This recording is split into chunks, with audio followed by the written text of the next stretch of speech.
The title of today's message is God presides over everything in His providence.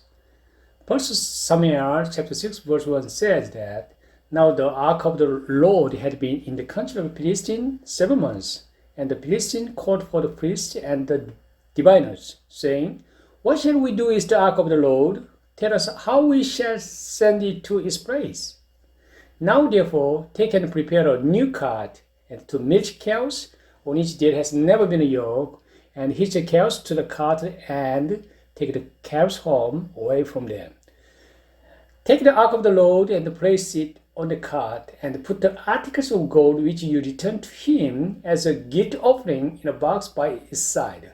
Then send it away that it may go. Watch if it goes up by the way of its own territory to Bestows, then he has done us this great evil.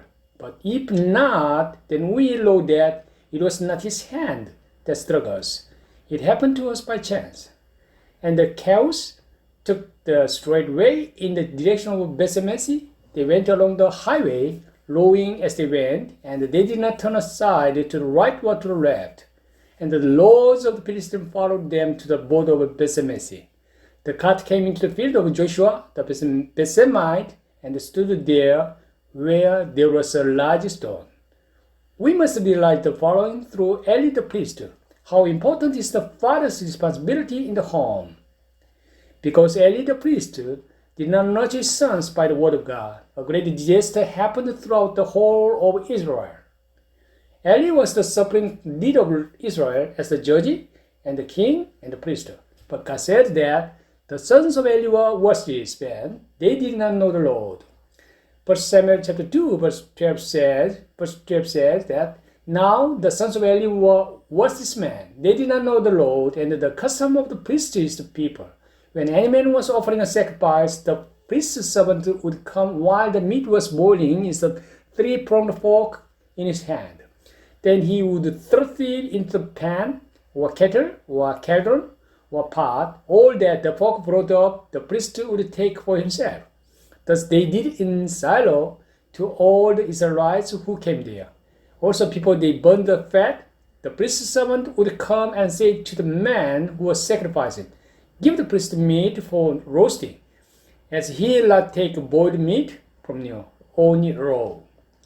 If the man said to him, They must surely burn the fat first, and then take as much as you desire, then he would say, No, but you shall give it to me now, and if not, I'll take it by force. Thus the sin of the young man was very great before the Lord, for the man despised the offering of the Lord. Even though the sons of Eli were evil, they also attended the worship and offered the tithes and offerings. But the Lord does look at the heart for man, doesn't look at the outer appearance. In spite of Eli, the priest had only 2 sons. The Lord desired to put them to death.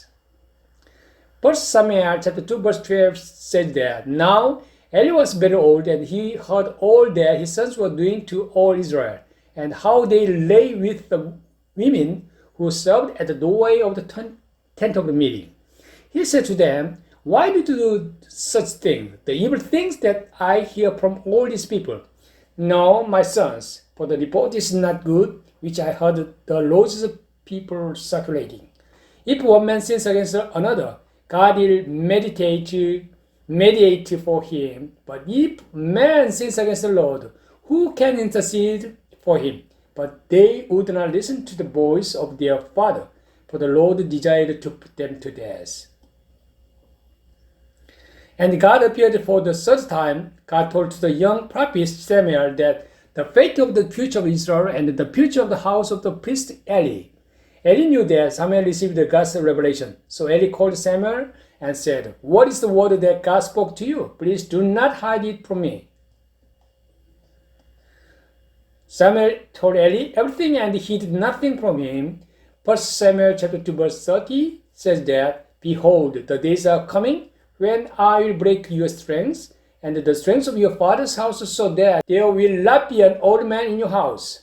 You will see the distress of my dwelling, in spite of all the good that I do for Israel, and an old man will not be in your house forever. Yet I'll cut off every man of yours from my altar, so that your eyes will fail from weeping and from your soul grieve, and all the increase of your house will die in the prime of life.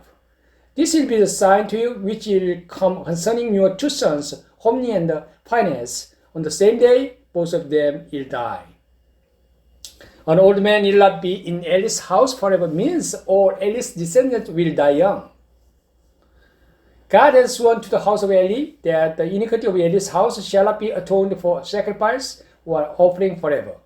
What was the cause of God's wrath? Proverbs chapter 13 verse 12 says that he who spares the rod hates his son, but he who loves him is careful to discipline him. Eli did not teach the word of God strictly to his sons and did not strike the hawk. When the leader of the country failed in ruling over his own home, it brought tremendous disasters throughout the country of Israel. Does everything happen by chance? Are not two sparrows sold for a cent, and yet not one of them will fall to the ground apart from your Father.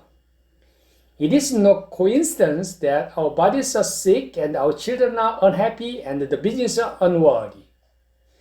Daniel chapter 4 verse 22 says that God, the Most High, is ruler of the realm of mankind and bestows it on whomever he wishes. We have to believe that God presides over everything in his providence. God speaks to us once or twice about what will happen in the future and also shows us dreams and revelations. Job chapter 33 verse 14 says that indeed God speaks once or twice when no one notices it. In a dream, a vision of the night, when sound sleep falls on man while they slumber in their beds, then he opens the ears of man and seals their instructions that he may turn man aside from his conduct and keep man from pride. He keep back his soul from the pit and his life from passing over into Sheol. In the early days of the activities of Samuel the prophet, there was a war between the Israel and Philistines. The people of Israel were unaware of the idea that God was going to defeat Israel in war and God was going to kill Hophni and Phinehas, the two sons of the chief executive. So the Israelites courageously battled the Philistines is a simple idea that God is on our side. But less than an hour later, about 4,000 soldiers were killed. But the elders didn't think that they must pray to God for receiving a response. And also they didn't ask how to do to the prophet Samuel, the man of God. And the elders said that they were defeated in battle because they didn't carry the ark of the covenant of the Lord of hosts. Then they took the ark to the battlefield. The two sons of Eli, Hophni and Phinehas, were there with the ark of the covenant of God, and the army of Israel went to battle. But the Philistines fought and Israel was defeated, and the slaughter was very great, and 30,000 foot soldiers were killed, and the ark of God was taken. The two sons of Eli, Hophni and Phinehas also died. Then a man came hurriedly and told Eli, Israel has fled for the Philistines, and there's also been a great slaughter among the people, and your two sons also, Hophni and Phinehas, are dead, and the ark of God has been taken. When he mentioned the ark of God, Eli fell off the seat backward beside the gate, and his neck was broken, and he died. Now his daughter-in-law, Phinehas' wife, was pregnant and about to give birth. When she heard the news that the ark of God was taken, and that her father-in-law and her husband had died, she kneeled down and gave birth, for her pains came upon her, and about the time of her death, she called the boy Ichabod, saying, the glory has departed from Israel, because the ark of God was taken and because of her father-in-law and her husband. Ichabod symbolized that the situation of the people of Israel at the time had become like a blood-stained infant whose mother was dead. All Israel did not know why they were so miserable. Elders, as well as many priests, did not know. Only the young Samuel prophet knew the cause. The whole country was made with a great disaster because of the sins of a family.